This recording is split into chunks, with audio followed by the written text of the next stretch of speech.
Thanks for watching this video on Accounts Class 12th. If you want to purchase the entire course, you can click the link in the description of this video. Or if you're watching this on mobile, you can click this downward arrow here and it will show you the link to purchase the entire course. Determination of amount credited to first call account, share forfeited after allotment and first call. If you remember, whenever the first call is due, the company passes an entry, share first call account debit to equity share capital account. Depending on what kind of share capital it is.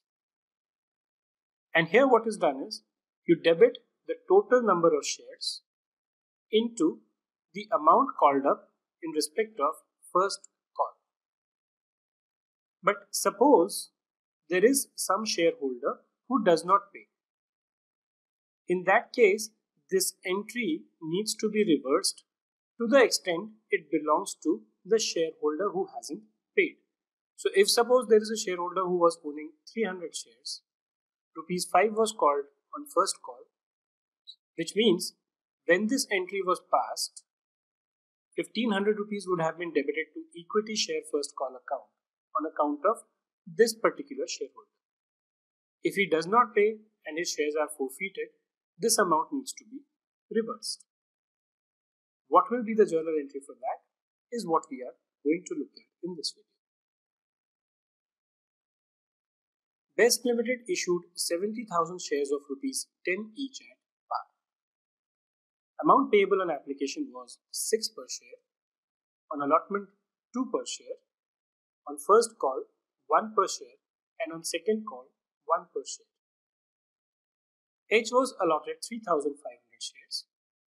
If H failed to pay the allotment money, and on his subsequent failure to pay the first call, his shares were forfeited, what will be the amount credited to the first call account?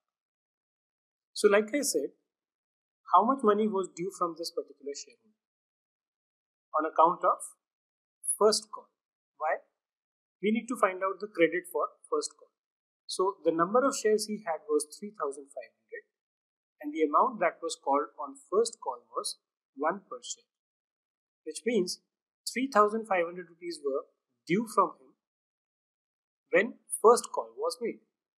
When the amount was due from him, what would be the entry that would have been passed? Share first call account debit to share capital account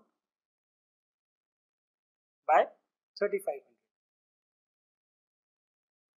Now since he is not named, I will reverse this entry, which means I will debit the share capital account by 3,500 and I will credit the share first call by the same amount.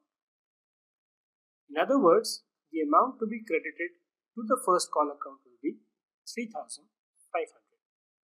An easier way to calculate this is you simply find out what is the number of shares which are forfeited. In this case, it is 3,500 and multiply it by the amount of first call. The amount of first call was 1 per share, which means that the total amount of 3,500 will be credited to the share